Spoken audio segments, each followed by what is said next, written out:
apa Yazid Ma'ruf. Dia banyak buat, kemudian saya mak. Dia tahu nama saya, nama dia lah.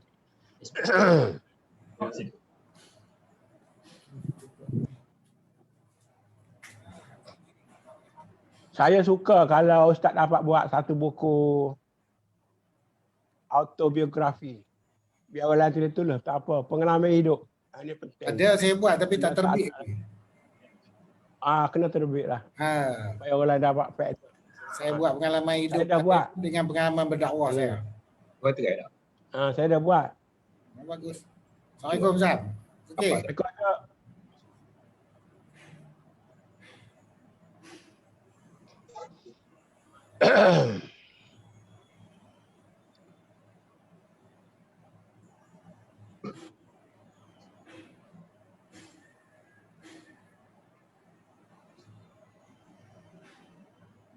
Assalamualaikum. Waalaikumsalam. Ahlan. Ahlan wa sahlan. Baik pun ada orang ni. Tapi nanti saya akan dulu. Lepas tu nanti saya jemput Baibi untuk komen dan kita.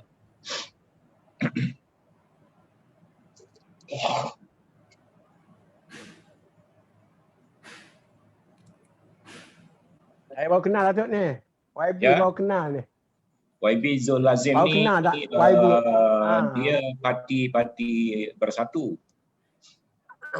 Tapi kita bukan jemput atas dasar lah. Kita jemput atas dasar dakwah NGO dia dekat pantai-pantai kepada pelancong non-Muslim. Alhamdulillah.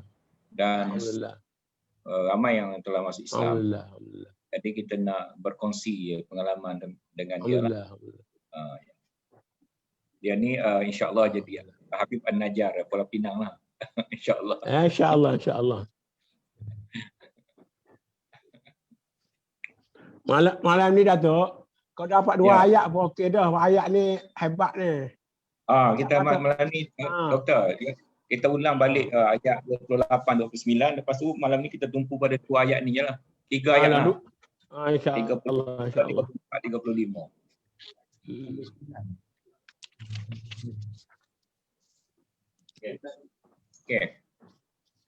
Okey, kita nak mula dalam 1 minit lagi Ustaz.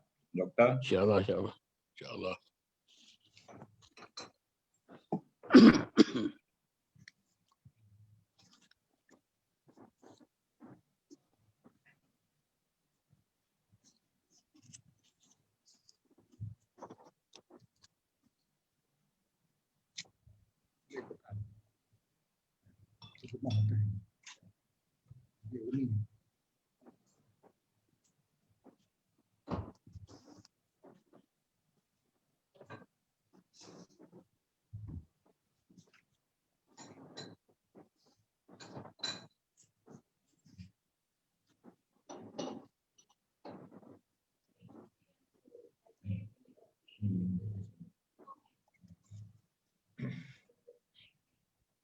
Assalamualaikum warahmatullahi wabarakatuh. Waalaikumsalam. Auzubillahi minasyaitonirrajim. Bismillahirrahmanirrahim. Alhamdulillah bi jami'i mahamidihi kulliha ma 'alimtu wa minha wa ma lam a'lam wa 'ala jami'i ni'amihi kulliha ma 'alimtu minha wa ma lam a'lam. Allahumma salli wa sallim wa barik ala sayyidina Muhammad wa ala alihi wa sahbihi wa tabi'ihi ila yaumiddin. Alhamdulillah, ahlan wa sahlan, selamat datang kepada tetamu kita pada malam ini, YB Zulkifli Lazim. InsyaAllah dia akan berkongsi dengan kita pengalaman mendekati masyarakat non-Muslim di Pulau Pinang, termasuk para pelancong asing di pantai-pantai, Batu Feringgi dan lain-lain. Dr. Kamil, alhamdulillah sihat. Sihat doktor? Alhamdulillah tu. Baik.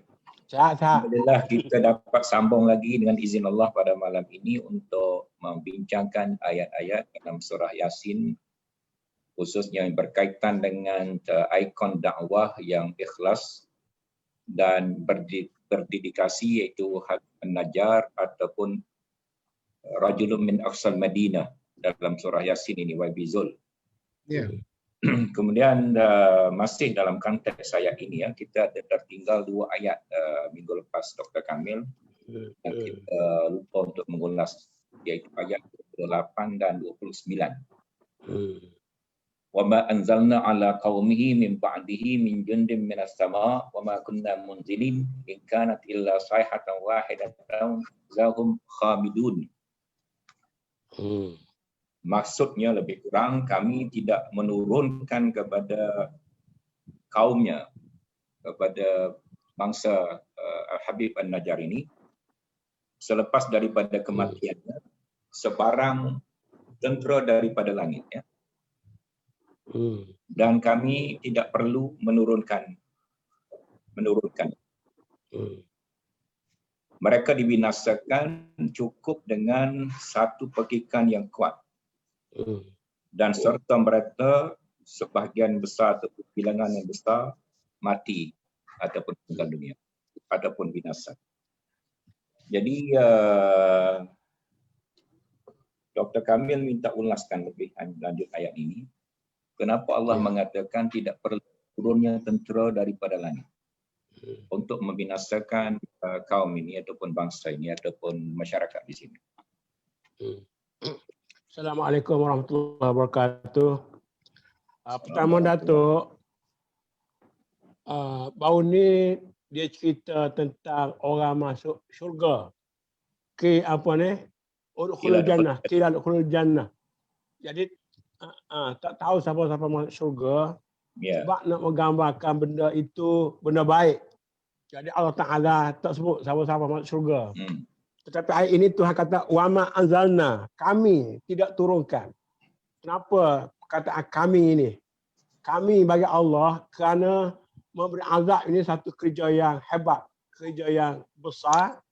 Tetapi bagi Allah tak payahlah dia nak menurunkan tentera dari langit maupun tentera dari bumi pun tidak. Tapi mudah saja bagi Allah untuk menghancurkan orang kafir. Cukup dengan satu tepikan saja mereka sudah gugur dan hangus. Jadi di sini nak menggambarkan kehebatan Allah Ta'ala memberi azab kepada orang yang kufur kepada Allah cukup dengan satu pekikan saja. Tak payah turun azab dari langit, tak payah ada tentera dari bumi pergi hancurkan mereka. Cukup dengan tepikan saja sehingga mereka hancur lebur. Maknanya senangnya Allah SWT membinasakan umat manusia. Ya, macamlah COVID sekarang. Ya. Antivirus saja tu. Ya, COVID pun bukan tentera dari langit ya. Ada. Dan tak payah pakai drone tentera. Cukup dengan satu virus yang tidak kelihatan. Kalau macam ini doktor, kalau kita ambil intibar daripada wabak yang kita hadapi, sudah jutaan manusia telah meninggal dunia. Sepatutnya umat manusia merenung peristiwa yang kita hadapi sekarang. Di satu segi Allah telah membinasakan sebahagian daripada kita manusia dengan cara yang sangat halus, dengan cara yang sangat sebab zaman sekarang Datuk, kezaliman berleluasa, pembunuhan di mana-mana saja, peperangan di mana-mana saja, segala maksiat berlaku. Daripada perzinaan, LGBT dan macam-macam perkara-perkara yang buruk. Tetapi Allah, umat Nabi Muhammad ni dia tidak bagi katalah azab di dunia ni, tapi dia tangguh di akhirat. Yang ada di dunia ni adalah percikan azab dari Allah sahaja. Ya. Baik doktor, kalau kita tengok dalam segi impak ekonomi COVID ini, antara segmen atau sektor yang terkesan sekali adalah pelancongan. Ya, pelancongan. Tourism. Tourism ni dari segi Islam tidak sangat digalakkan ya. Ya. Allah menggalakkan kita melancong, berjalan, mengembara, meneroka, meninjau, melihat, berjalan di muka bumi. Tetapi bidang pelancongan di zaman moden ini telah dipesongkan ya, sehingga diasosiasikan dengan kemungkaran, kemaksiatan dan perkara-perkara yang lain. dan bidang ini nampaknya terkesan paling besar dengan wabak COVID. Ya. Mudah-mudahan kita semua mengambil intibar daripada apa yang sedang kita hadapi, ada relevan dengan ayat 28-29 yang kita baca ini. Allah Dan juga- membinasakan Dan juga Datuk, dan juga sekarang ni Ya. pun banyak kan di tepi pantai berlaku tsunami. Sebab di situlah tempat tumpuan para pelancong. Ya. Ya, baik. Jadi elok dengan ustaz kita ada malam ni ya. Ya. Kemudian ayat seterusnya untuk Doktor 29. In kanat illa sayhatan wahidah, sayhatan wahidatan, ya. Ini kali yang pertama dalam surah Yasin, sayhatan wahidatan didatangkan, ya. Kemudian dalam surah Yasin ini yang dikatakan surah tentang kiamat, tentang mati, ada 3 kali sayhatan wahidah dalam surah ini, ya. Yang kedua, sayhatan wahidatan yang pertama ayat ini, iaitu kebinasaan di atas bumi dengan sekali pekik saja. Yang lain adalah sayhatan ma yanzuruna illa sayhatan wahidatan ta'khuzuhum wa hum yakhisimun, ayat 49 surah ini, ya. Dan yang terakhir, in kanat illa sayhatan wahidatan fa izahum jami'un ladaina muhtar, iaitu ayat 53. Jadi sayhatan yang kedua adalah tentang hancurnya bumi ini, langit dan seluruh alam ini. Dan sayhatan yang ketiga nanti adalah kebangkitan semula.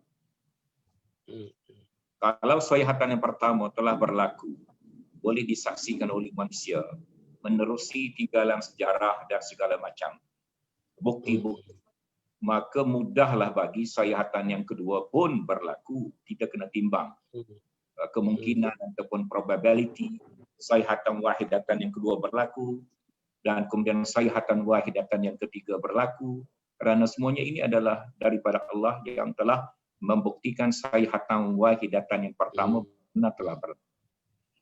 Khamidun, Doktor, kalau disebutkan Khamidun, apa makna Khamidun bagi orang pendengar? Dari segi bahasa, Datuk. Dari segi bahasa, wahidatan, sayhatan wahidatan tu sekali tempik saja nak menikah benda tu mudah sangat bagi Allah. Satu saja. Ya. Satu pukulan, satu tempikan. Sebab tu dia masuk dalam perkataan wahidah. Nak menikah benda Single tu stroke. mudah sangat juga. Senang sangat. Baik, Khamidun, hum Khamidun. Mereka ini mati dalam sekelip mata dengan bilangan yang sangat besar. Mungkin itu terjemahan yang lebih dekat, ya. Jadi Arab dia kata lam yata'akhkhar, mati terus. Tak ada tangguh-tangguh dah, tak ada lambat-lambat, tak ada sejam 2 jam. Ya Khamidun tu terus sur'atul halak. Binasa yang padam serta cepat sangat. Macam kita tengok tsunami lah. Baik. Ya. Bagi kawan-kawan yang belum belajar bahasa Arab, Khamidun ni daripada asal perkataan khamada. Khamada ni adalah api yang sedang marak bernyala.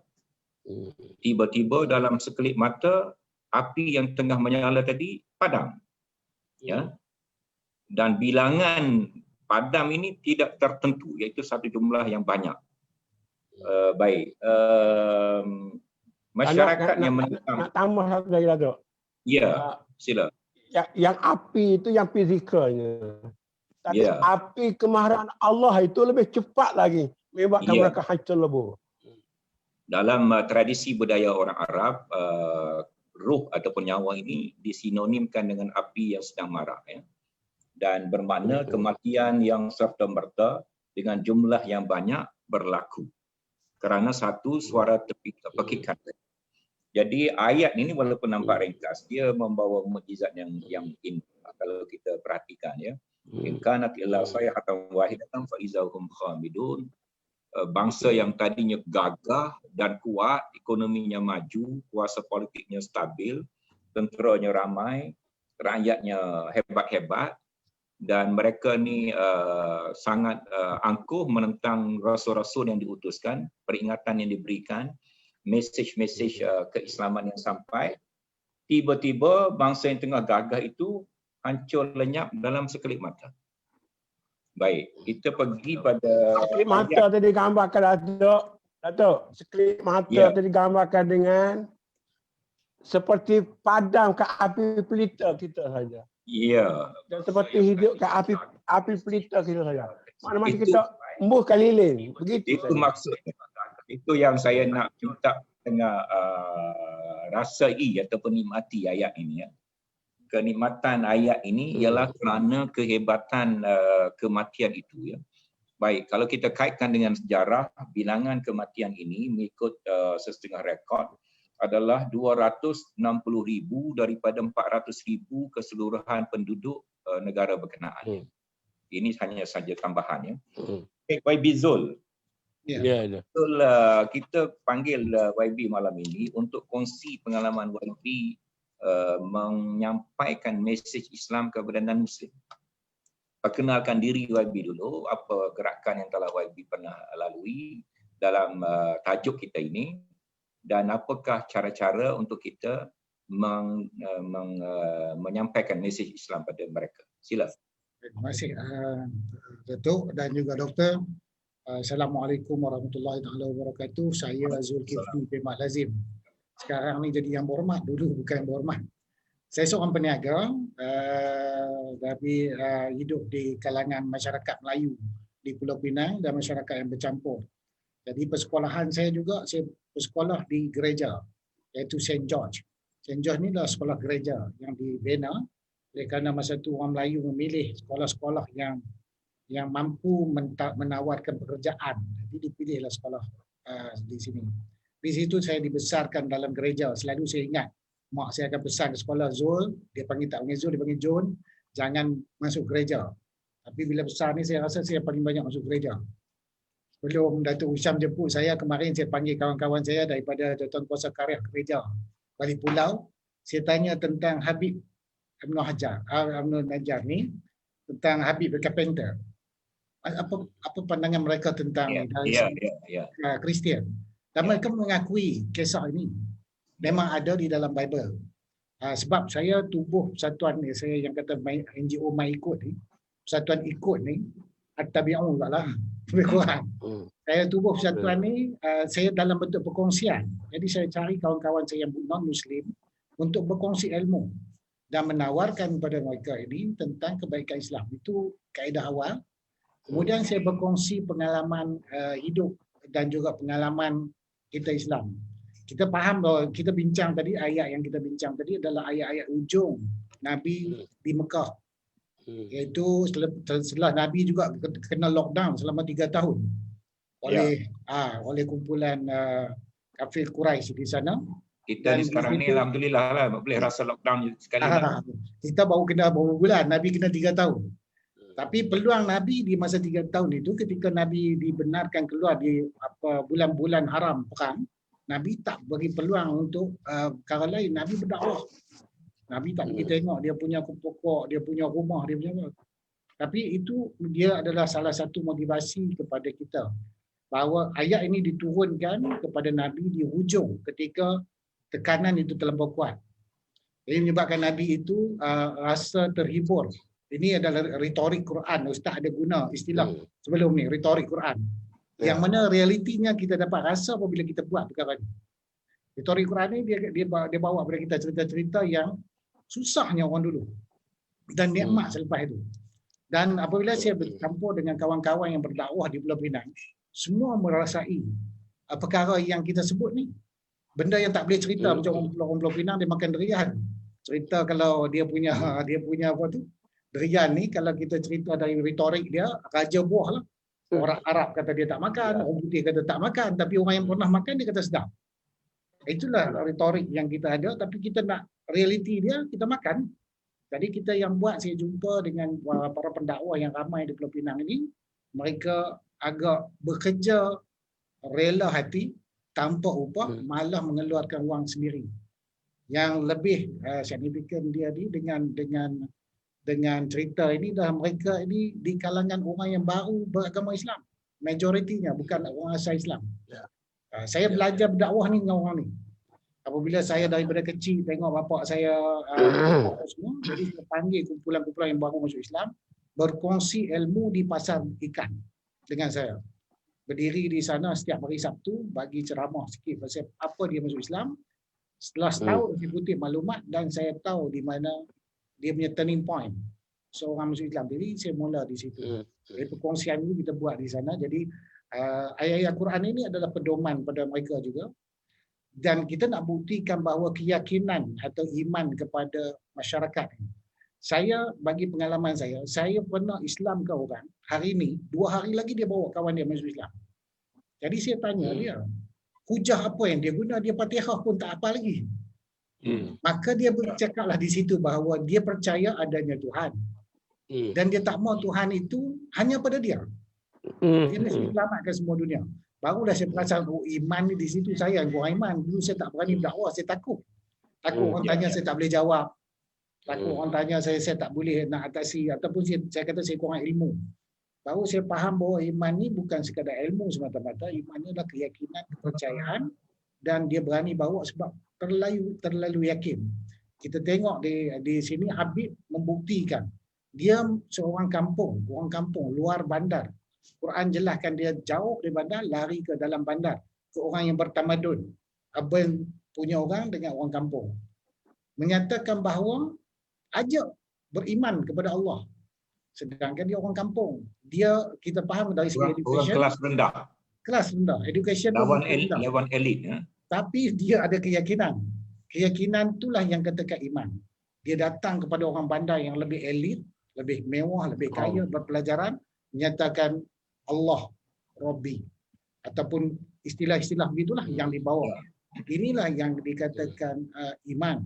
Yang kepada kita, bagi siapa yang buat perkara ni, dia mengkagumkan saya lagi. Baik, tadi YB sebut turning point orang bukan Islam ni. Apa benda turning point dia? Turning point orang bukan Islam ni pertamanya percaya kepada Tuhan dan menerima Muhammad itu sebagai Rasulullah. Majoriti manusia di dunia menerima Tuhan. Saya tanya Hindu, saya ke India melawat Tokong, dia bawa saya masuk Tokong, dia interpret Tokong ni kuat kalau bubuh gajah. Maha berkuasa bagi tangan banyak. Tapi bila saya tanya, dia kata Tuhan satu. Jadi saya dapat bukti, Kristian dah tentu sama dengan kita. Kebanyakan kepercayaan agama di dunia mempercayai adanya Tuhan. Cuma tak kenal Muhammad. Penerimaan tu. Jadi turning point dia di situ. Innaka laminal mursalin. Awal surah ayat yang ketiga. Apa yang saya perlu buat pada dia, memperkenankan Tuhan mengikut akidah Islam. Supaya dia faham apa dia Tuhan, kemudian siapa dia Muhammad. Bila dia kenal Muhammad ini, maka 2 faktor, 2 kalimah ini menjadikan dia Islam. Itu saja. Lain-lain kita mengajar dia. Saya pun jelaskan rukun Islam, rukun iman. Fatihah ni saya bawa naik kereta saya, lintas jambatan Pulau Pinang tu dia boleh baca lah. Sampai 2-3 orang ustaz datang tanya guna apa, saya kata pakai handphone. Dia baca Fatihah. Dia boleh baca Fatihah. Ajar Fatihah. 13 minit paling cepat. Dia boleh baca. 17 minit paling lama dia boleh baca. Dia boleh baca Fatihah. Menggunakan kaedah Jibril datang kepada Nabi, iaitu telinga, bukan mata. Dia mendengar dan saya mengulang. Ulang 3 kali sebelum dia baca. Jadi bila saya ulang kita baca habis Fatihah tu. Kita baca sikit-sikit. Mula kita baca habis, kemudian kita baca satu-satu yang pendek. Okey. Kita baca alhamdulillah sikit-sikit dan dia dengar. Alhamdulillah 3 kali, Rabbil alamin 3 kali. Biasa baru dia baca, baru dia ikut. Dia ikut. Saya selalu pegang telinga dia. Saya kata jangan guna mata. Dia minta suruh tulis dalam bahasa dia supaya dia senang baca.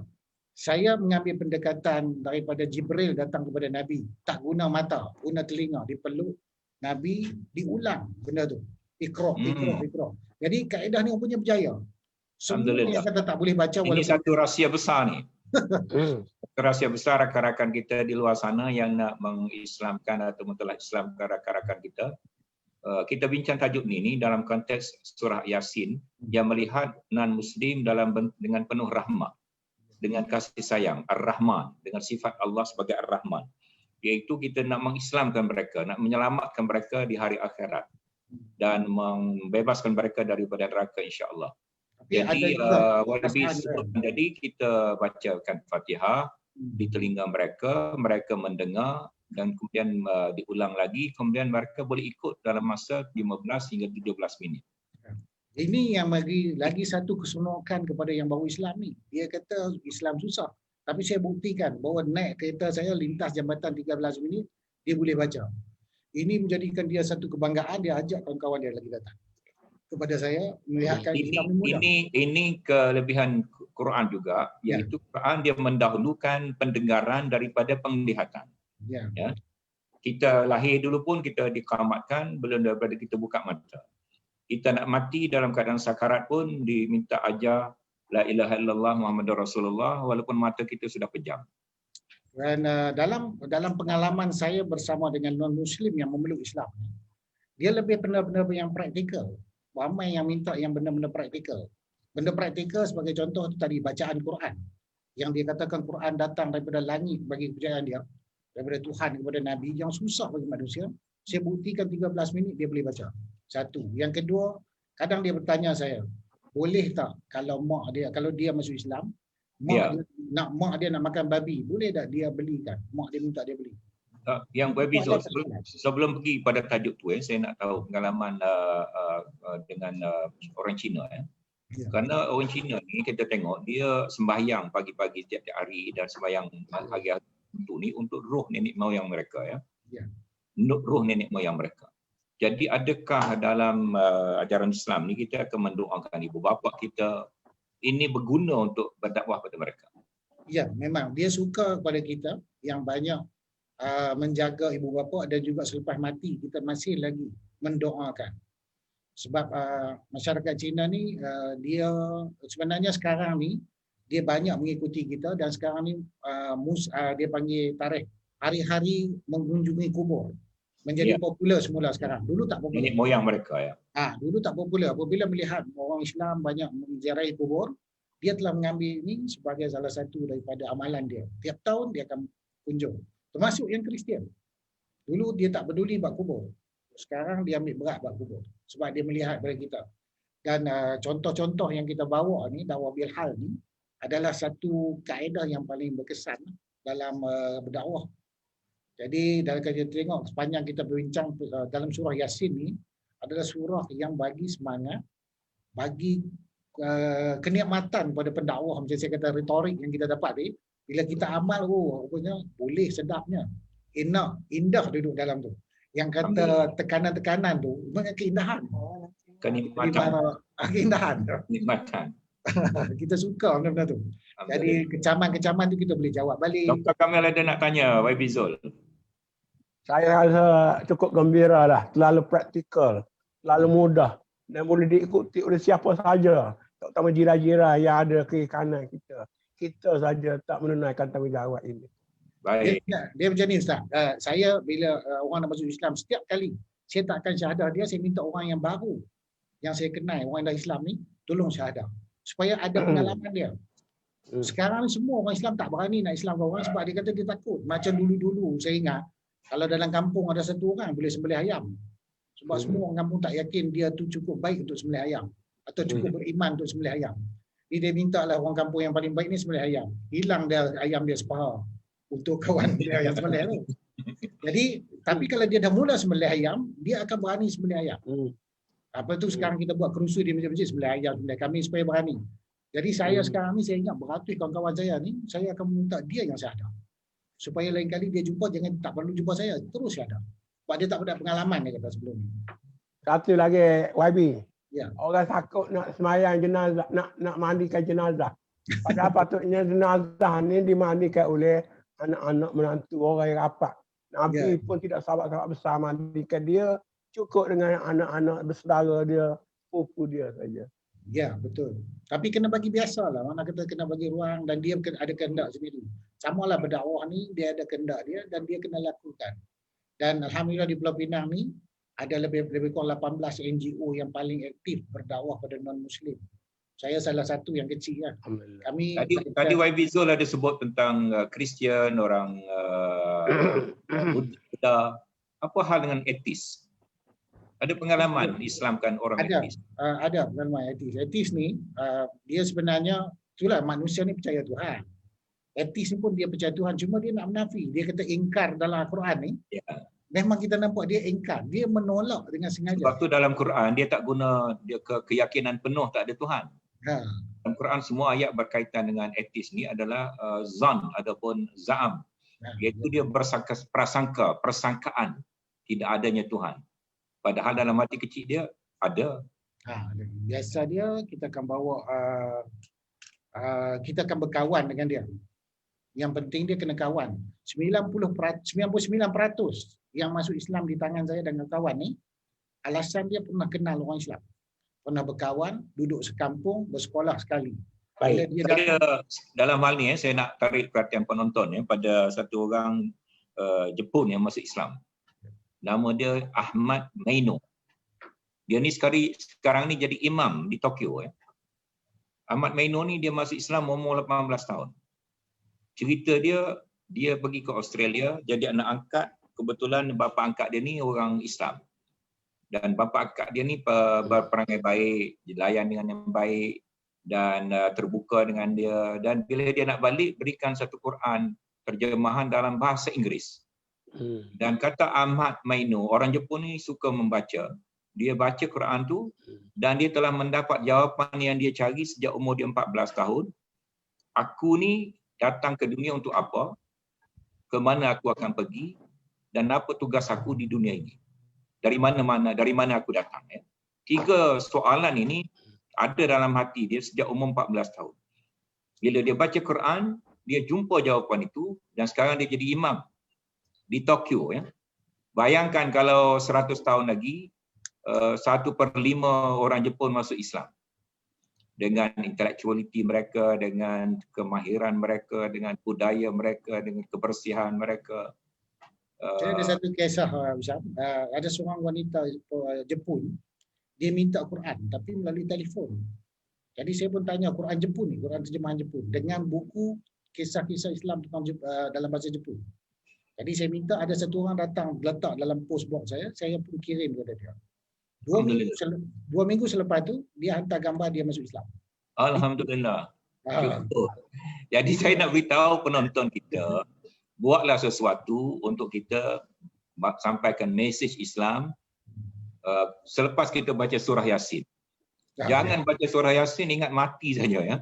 Surah Yasin ni surah hidup untuk berdakwah sebagai bekal kematian. Bekal kematian kita melalui menghayati surah ini termasuk menyampaikan mesej Islam semasa kita hidup. Baik. Terima kasih Doktor. Kita sangat beruntung pada malam ini, tapi kita tapi Doktor Ustaz YB Zul boleh komen nanti tak perlu tinggal majlis ini. Boleh komen ayat-ayat. Kita pindah Dr. Kamil pada ayat 33 sampai ayat 35 pada malam ini. Wa ayatul lahumul ardul maitatu ahyainaha wa akhrajna minha habban faminhu ya'kulun wa ja'alna fiha jannatin min nakhilin wa 'anabin wa fajjarna fiha minal uyun ya'kulu min thamarihi wa ma 'amilathu aydihim afala yashkurun. Nampak 3 ayat dia Doktor, tapi kalau kita kupas panjang dengan cara yang menarik, insya-Allah panjang balan kita nanti Dan di antara bukti-bukti bagi kamu kekuasaan Allah itu di bumi ialah bumi itu bumi yang mati kami hidupkan dia. Kemudian daripada bumi yang mati kami keluarkan habban, biji-biji rin untuk makanan ruji manusia, faminhu ya'kulun, daripadanya manusia menjadikannya makanan ruji. Wa ja'alna fiha jannatin min nakhilin, dan kemudian kami jadikan padanya jannat, kebun-kebun daripada pokok kurma dan buah anggur. Kurma Tuhan sebut dengan pokoknya, anggur Tuhan sebut dengan buahnya. Wa fajjarna fiha minal uyun, dan kami pancurkan mata-mata air. Liya'kulu min thamarihi, untuk kamu semua memakan daripada buah-buahnya. Wa ma amilatu aydihim, dan juga kamu berusaha dengan tangan kamu dalam bidang pertanian dan memakan hasilnya. Afala yashkurun, patutnya kamu semua hendaklah bersyukur. Jadi Dr. Kamil, mulakan Pertama Datuk, melihat ayat ini saya terengah-engah betapa besarnya nikmat Allah Subhanahu Wa Taala. Pertama perkataan wa ayatan. Wa ayatun. Allah beri kepada kita tanda-tanda. Tanda-tanda Allah ini dua. Satu tanda makhluk, ayat Al-Quran, tanda-tanda bukti-bukti wahyu. Yang kedua tanda masyhud. Benda-benda yang kita tengok daripada gunung ganang, langit biru, pantai berombak bergelombang. Tetapi dalam ayat ini Allah Ta'ala menceritakan tentang bumi. Sebab bumi lah paling dekat dengan manusia. Tempat mereka berpijak, tempat mereka dilahirkan, watan tanah air mereka. Dan ayat ini Tuhan nak kaitkan dengan ayat sebelum ini, di mana manusia dibangkitkan dan di mana manusia akan dihimpunkan di pada mahsyar. Maka Allah Ta'ala mengatakan, tak pelik bagi Allah untuk menghimpunkan manusia, membangkitkan mereka kerana manusia ini jadi daripada tanah. Dan di tanah inilah mereka dijadikan ahyainaha. Lalu kami hidupkan. Jadi dulu daripada tak ada, mereka diadakan. Daripada tak ada, mereka dilahirkan. Ini kan pula untuk nak mengumpulkan balik perkara yang sudah ada. Sebab tu ujung ayat semalam dia kata muhdarun. Muhdarun tu kita dibawa kepada masyarakat. Kalau ikut, semua orang tak mahu pergi, takut. Tapi muhdarun, Allah yang menghimpunkan, Allah yang mendatangkan kita kepada masyarakat. Sebab tu dia tak kata hadirun ke, muhdirun ke. Tapi dia kata muhdarun. Allah akan kumpulkan kita semua. Sebab kita takut nak pergi kepada masyarakat. Jadi sebab itu, kalau Allah nak bangkitkan kita, nak mengumpulkan kita, mudahlah bagi Allah sebab dia yang menjadikan kita daripada bumi yang mati tiba-tiba jadi manusia yang hidup. Wa akhrajna minha, dan kami keluarkan daripada bumi itu habban. Makanan yirim. Makanan yirim. Yirim. Sebelum doktor, sebelum kita lanjut. Ayah tadi. Ya. Tadi doktor dah ada dua pembahagian ayah ya. Tetapi dalam Quran saya tengok ada apa nama ni, selain daripada dua pembahagian utama tadi ya. Penggunaan Al-Quran ayah ini bermacam-macam ya. Ayah dalam bentuk ayat dalam bahasa Melayu iaitu sentence dalam bahasa Inggeris. Ya, seperti ayat Quran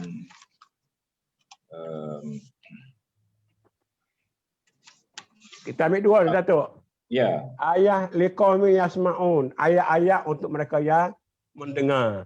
Kemudian ayat liqaumi yaqilun, ayat untuk mereka yang berfikir.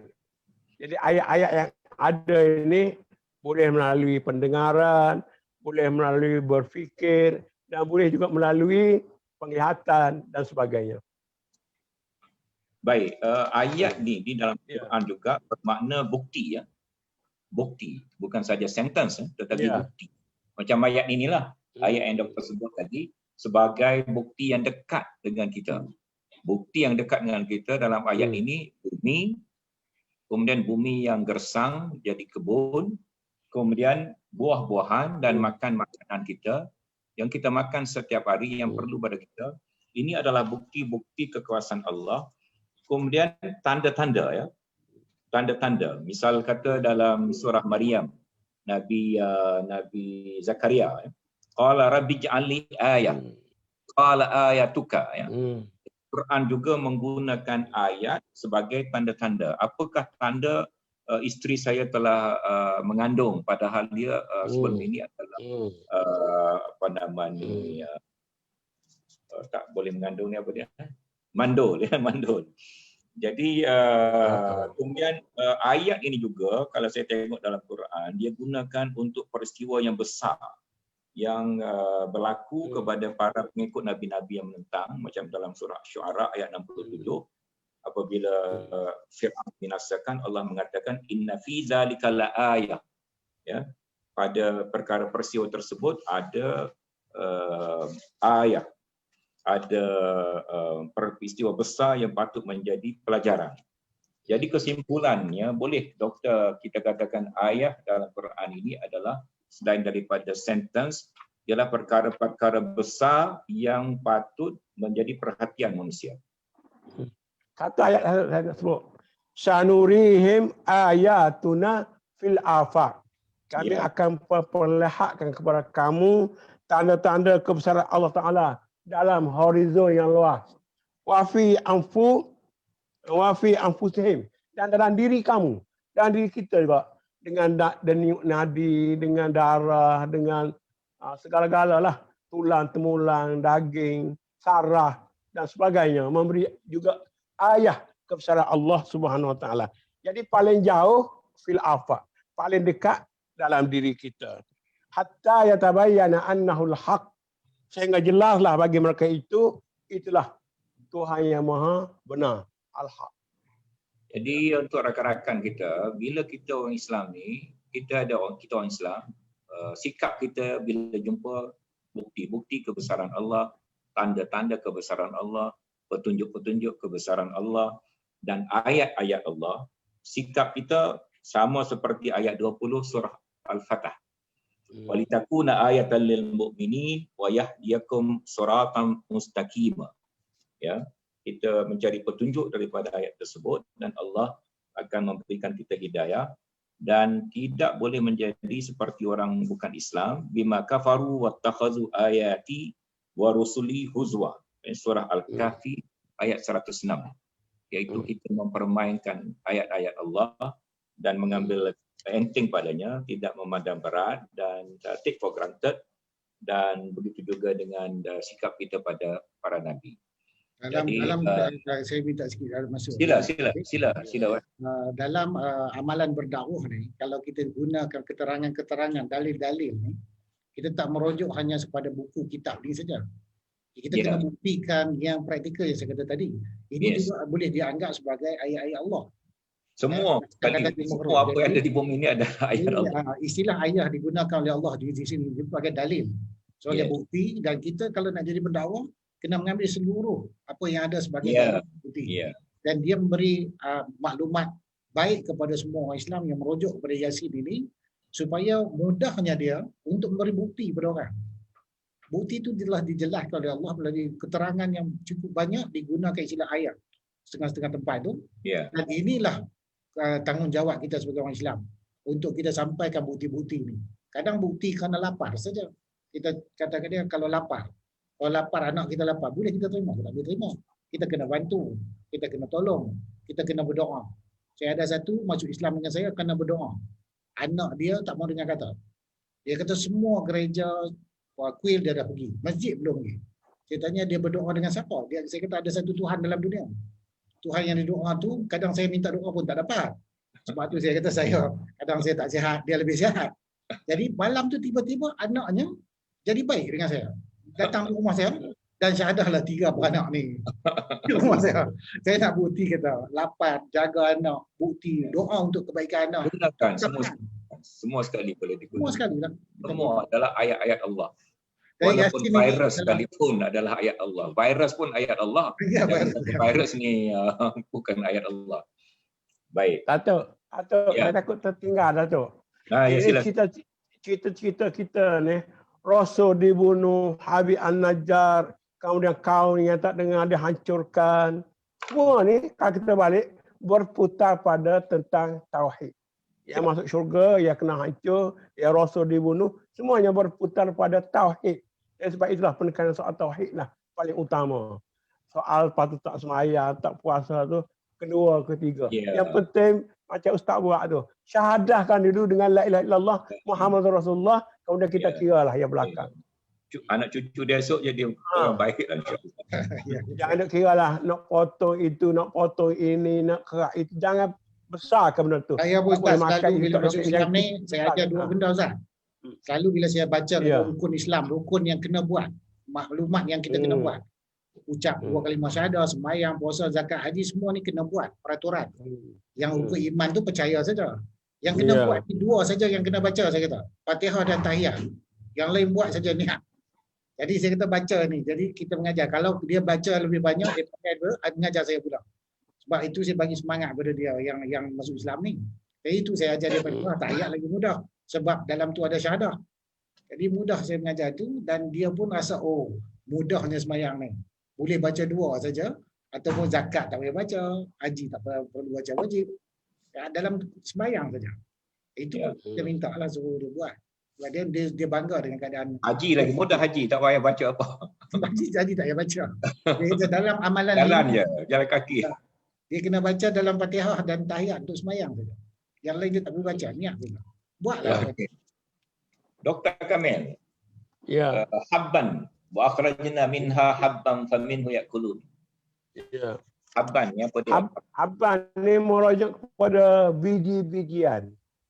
Jadi biji-bijian ni kalau tempat kita beras. Di negara Arab gandum, di Setengah Negara jagung. Ini yang Ini- Datuk kata tadi makanan ruji. Ya. Makanan ruji yang Tuhan mulakan dikeluarkan dengan makanan ruji dulu ya. Baru datang buah. kulun. Ya kulun. Sebab Ah. buah ni benar dah mewah.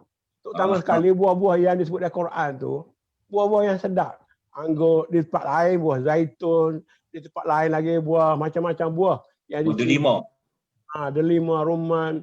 buah Jadi tin. itu maknanya daripada makanan ruji kepada Baru makanan-makanan naik yang disebut kepada mewah. ya. Tapi bila dia sebut tentang pokok kurma, disebut dengan nakhil. Nakhil itu pokok. Kenapa? Tapi kalau buah tu inap, Kenapa? dia buah. Kenapa? Maknanya barangkali itu makanan ruji jugalah bagi Arab. Dia punya Saya rasa pun Ustaz, dia sebab dia Arab yang kenal masa tu kurma. ya. Dia kenal padi, mungkin dia akan sebut padi juga lah. Tak, saya berpandangan bukan macam tu. Saya berpandangan semua pokok yang disebut oleh Al-Quran ada keistimewaan. Ya. Kalau dalam bahasa pemakanan ni kita panggil prime food. Prime food, makanan perdana. Makanan perdana. Buah durian tak masuk dalam ni pasal semua orang durian. Mewah. Baik, tapi bila kita sebut ada makanan ruji, ada buah-buahan sebagai tambahan kepada diet kita, bermakna kita dah bercakap hal pertanian ni, doktor. Hal pertanian, kepentingan pertanian yang dipanggil di negara barat sekarang sebagai food security, yang kena secure mula-mula beras dulu ya. Nasi dulu kena secure. Baru pisang ya. Kalau pisang dulu nasi tak ada, tak boleh tahan lama juga. Jadi baik. Menyedihkan kita, Datuk. Ya. Negara kita yang subur, tapi masih lagi mengimport makanan dari Siam, dari negeri-negeri lain. Laut yang luas, kita terpaksa lagi terima ikan-ikan dari lain. Kita ada bumi yang luas, tapi daging-daging kita pun, dan sekarang ni sedih sekali kita nak sembelih korban ke, akikah ke, terpaksa beli biri-biri kambing-kambing dari Australia, dari New Zealand, dari negeri-negeri lain. Padahal bumi kita luas. Kenapa begitu sekali lemahnya fikiran kita dan perancangan negara kita tentang security food tadi? Dia boleh kita kait dengan ujung ayat 24, 34 tu. Wa fajjarna fiha minal uyun ya. Ya. Fajjarna fiha minal uyun. Pertanian ni tak boleh lepas daripada infrastruktur. Dia tak boleh tumbuh dengan tak ada air. Kena ada pengairan, kena ada saliran, kena ada infrastruktur pertanian yang cukup. Dan wama amilathu aidihim. Usaha manusia, para petani. Kalau pertanian infra dah cukup, tapi tak ada orang nak bertani dan teknologi tidak canggih, maka bidang pertanian kita akan ketinggalan. Tapi nakhil tadi bagi pandangan di sini tugasnya ahli Dewan Negeri, ahli Dewan Negara. Di sini tugasnya wakil rakyat, Esko, menteri, Perdana Menteri dan sebagainya mengurus rakyat dan membuat polisi-polisi yang mengenyangkan rakyat. Allah Ta'ala beri kepada kita ni bumi yang subur. Dan ayat ini tekan sekali. Dia boleh sebut tumbuh-tumbuhan itu turun air dari langit, tapi ayat ini datang dari bumi. Sebab nak buat kebun ni, dia nak air daripada bumi tu. Air daripada sungai. Air daripada aliran. Jadi GPS tu ada dalam Quran ni sebenarnya. Baik, min nakhilin ya, saya baca dalam Sya'rawi. Kenapa dibawa kurma ini dengan nama pokok ya, tidak dengan nama buah dalam ayat ini. Tetapi dalam ayat surah Maryam, bila nak dimakan buah rutaban janiyah, itu disebut nama buahnya. Kerana mengikut Sya'rawi, dari segi pertanian, kegunaan pokok ini secara keseluruhan. Bukan saja buahnya, batangnya berguna, daunnya berguna. Bahkan mengikut setengah orang sekarang ini, duri buah itu pun berguna. Duri daunnya pun berguna. dan niranya berguna.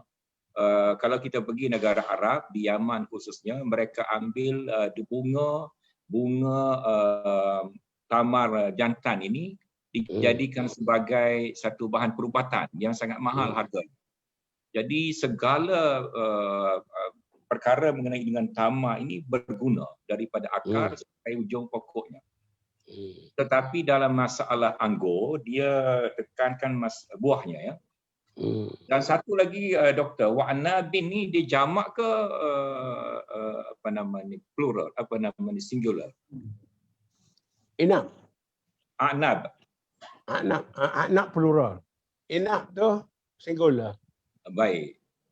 Bila kita terjemah Quran dalam bahasa Malaysia, kebanyakan orang kita meninggalkan terjemahan makna jamak sehingga menjadi anggur saja ya. Padahal di sini adalah berbagai-bagai jenis buah-buah anggur ya. Dan kalau kita buka buku ensiklopedia, buah anggur dalam dunia ni ratus-ratus jenis. Jadi yang ratus-ratus jenis anggur ni pun kalau kita duduk perhati kebesaran Allah, kita dah tak boleh bangun dah, terduduk dah. Saya mula-mula pergi ke Mesir, Datuk. Sampai hari pertama tu orang angkat anggur dalam dulang. Kita makan di Malaysia ni setangkai. Pergi sana makan dalam satu dulang. Kamu dia buat anggur yang kecil, dipanggil nabati tu, yang dibuat kismis. Manis tu doktor. Kamu di Malaysia sekarang, kita jumpa anggur siang, kita jumpa anggur ada biji. Akhir-akhir ni saya jumpa anggur tak ada biji, manis, keras, RM40 sekilo. Belilah sekali nak rasa kot Datuk. RM40 murah tu doktor. Banding dengan yang masan, Shine Muscat di Jepun doktor. Shine Muscat, anggur jenis Shine Muscat di Isetan RM198 400 gram. Jadi banyaknya jenis anggur dalam dunia ini. Kalau kita tengok anggur saja pun kita dah terduduk kebesaran Allah SWT.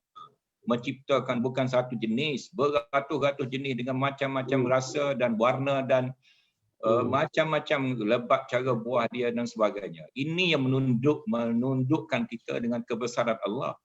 Tamar pun saya difahamkan tamar ada 400 lebih jenis dalam dunia. Yang kita makan tamar dalam bulan puasa baru 3-4 jenis. Barhi, sukari, ajwa, satu tamar tu Datuk di Iraq. Nama dia tamar Kamarudin. Sebab itu orang Arab tak ada nama Kamarudin. Kamarudin orang Melayu. Kamarudin ni bagi orang Arab nama tamar. Sedap ke doktor? Sedap lah juga. Baik. Jadi wa ja'alna fiha jannatin. Jannat ni doktor untuk pendengar yang kurang mahir dalam bahasa Arab macam saya ni lah ya. Jannat ini apa makna jannat? Asal perkataan jannat ini. Taman-taman lah. Baik. Waktu banyak ayat-ayat Quran mengenai syurga selalu disebut dengan jannatin tajri min tahtihal anhar. Taman-taman.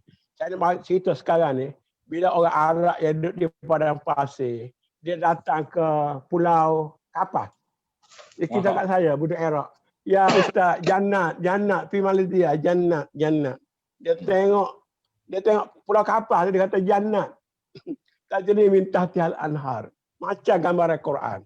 Sebab orang duduk pada pasir, bila sebut sungai, sebut taman, sebut kebun ni, macam syurga lah bagi dia. Saya ada pengalaman Ustaz di China. Saya melawat kuburan China, dia buat macam taman semua. Kuburan Islam. Dia kubur China, dihias cantik. Saya tanya kenapa, dia kata taman syurga. Jannah syurga. Jadi dia hiaskan kuburan dia cantik. Baik, saya terbaca Sya'rawi doktor. Perkataan jannat ini asal katanya huruf jim dan nun ya. Jim dan nun. Mana-mana kata yang ada huruf jim dan nun ini asasnya adalah terlindung atau tertutup ya. Macam jin. Jin adalah tertutup daripada pandangan manusia. Macam janin. Perisai Datuk Jannah juga. Ya. Perisai perang tu. Jadi jannat ini, kebun-kebun ini adalah banyaknya pokok sehingga menjadi teduh dan dengan itu terlindung daripada panas matahari dan itulah dikatakan kebun-kebun ya. Begitu juga dengan janin, ya. Janin terlindung dalam rahim ibu. Dan Apa dia segala kata? majnun, Junun. junun. Orang gila kerana otak dia telah terlindung dan menjadi tidak waras. Jadi ini kehebatan Al-Quran. Kebun-kebun yang terlindung kerana banyaknya pokok-pokok, kanopi-kanopi, berbagai jenis buah-buahan dan tumbuh-tumbuhan sehingga dia hidup, dan dengan keteduhan itu manusia boleh masuk berehat di situ, menikmati keindahannya, dan ada pula mata-mata air yang terpancar, sangat indah ya pemandangan yang digambarkan oleh Al-Quran. Liakulu min thamarihi wa ma amilathu aydihim. Doktor, saya terbaca satu buku tentang Nabi Yusuf, bahawa ukuran kemewahan ataupun standard hidup yang baik bagi satu-satu masyarakat, selepas dia ada makanan ruji, ada buah-buahan, adanya limpahan buah-buahan, sehingga dijadikan macam jus, dijadikan jam. Dalam surah Yusuf ya, aksiru khamran, ya, memerah buah-buah anggur. Baik, jadi liakulu min samarihi ini adalah petunjuk tentang kemewahan yang Allah berikan sehingga manusia, hujung ayat tu doktor, afala yashkurun. Ya, kenapa dikatakan afala yashkurun? Kerana sesetengah orang, semakin banyaknya nikmat Allah menyebabkan kita take for granted dan kita lupa bersyukur. Kalau doktor boleh tambah ya, boleh ulas lagi. Ya. Cuma ayat kita tengok di situ dia kata min samarihi. Ya. He itu. Pergi ke mana? He itu pergi kepada Allah. Supaya kita tidak lupa ayat-ayat tanda-tanda kebesaran Tuhan juga ialah jadi pokok-pokok itu tadi. Bukan pada buah. Bukan pada samar. Buahnya buah yang datang daripada yang Allah. datang daripada Allah SWT. Min samarihi. Sebab tu dia kata idun ilallah. Jadi ayat tu balik kepada Allah. Jadi supaya kita sedar, bukan tumbuh sendiri, bukan pokok yang menumbuhkan, bukan hujan yang menumbuhkan, tapi sebenarnya daripada Allah. Yang lain-lain tu maknanya liyakulu min samarillah, supaya mereka makan daripada buah-buah daripada Allah. Sebab tu kena bersyukur kepada Allah, bukan bersyukur kepada buah, bukan bersyukur kepada hujan, bukan kepada kebun, tapi kepada Allah. Ini kita panggil. Jadi ini hasil daripada simar itu, buah itu wujud selepas ada pokok. Dan pokok itu tidak tumbuh sendiri, dia kena diusahakan, kena ditanam, dibuat kebun, dibuat ladang. Macam kita sekarang ni, ada pokok tamar tu di Malaysia ni, macam pokok kelapa dah. Orang kata daripada buah sampai kepada akar, sampai kepada batang, semua boleh diguna untuk kemanusiaan.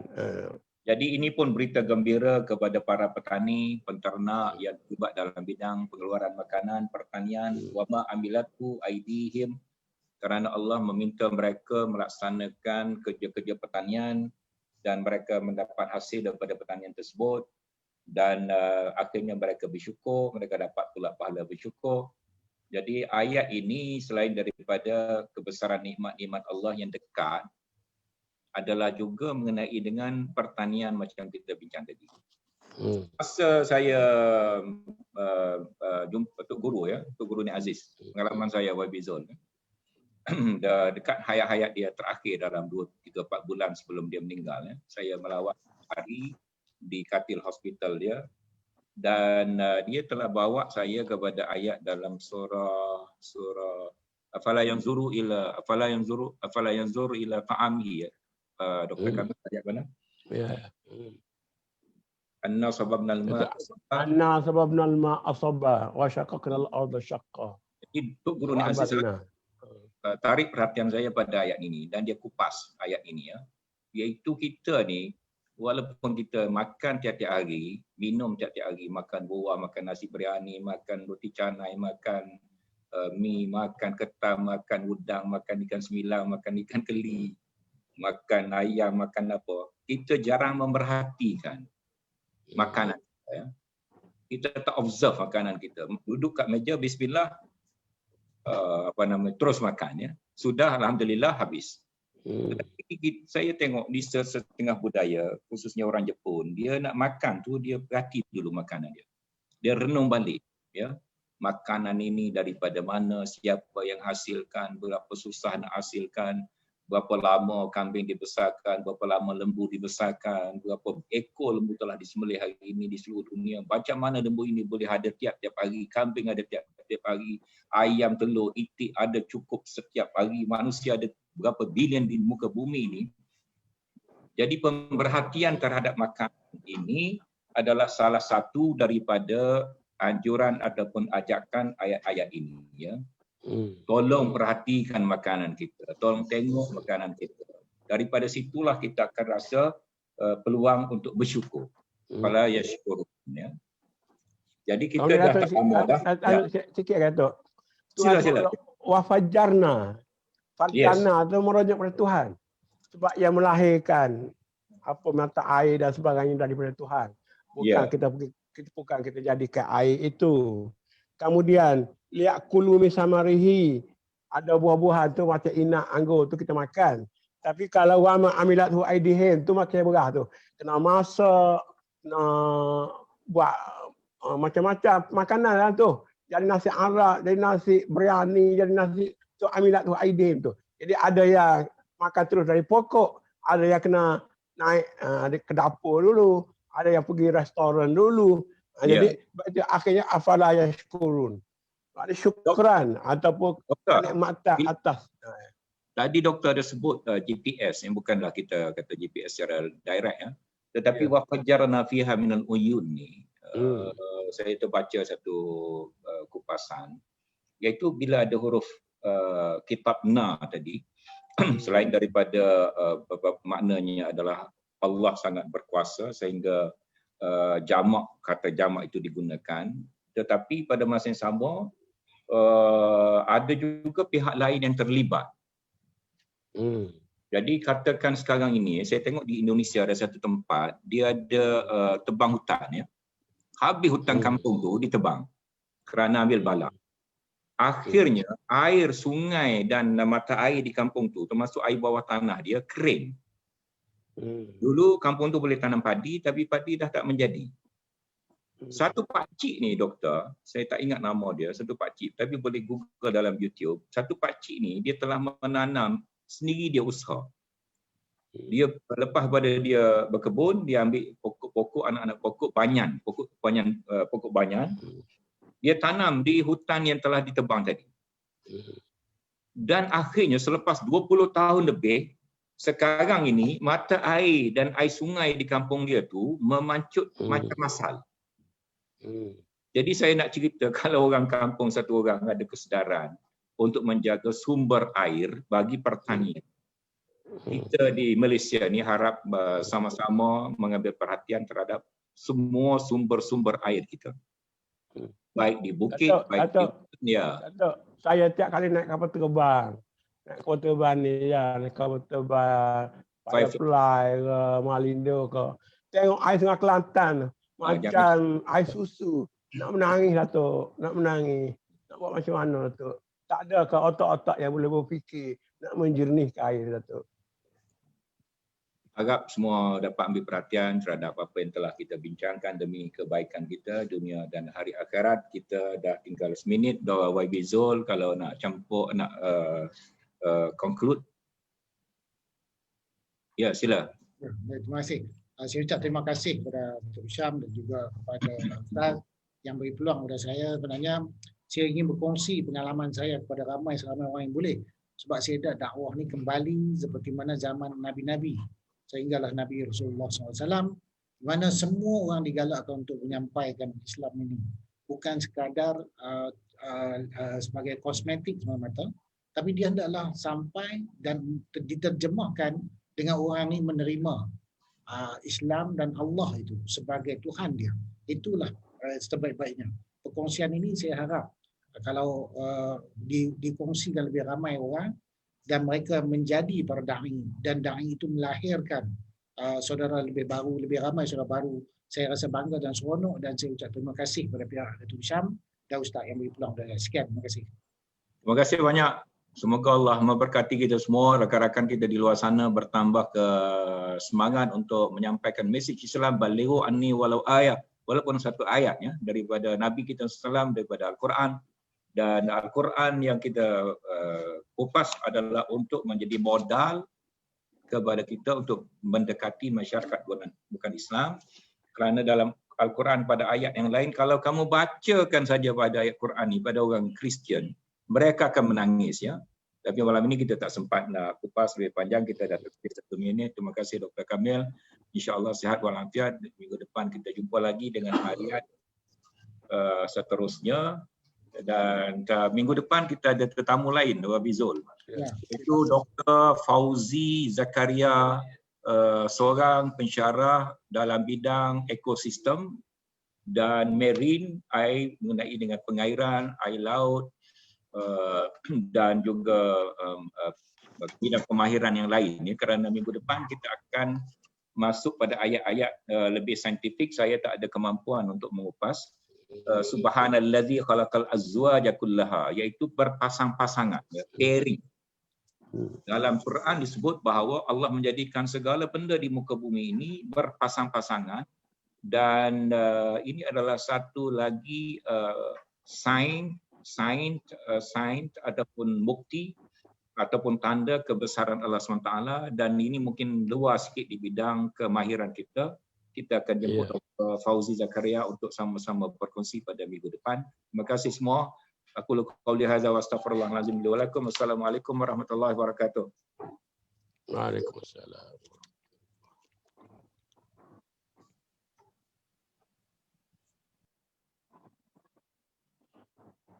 Bagus ni, Mak.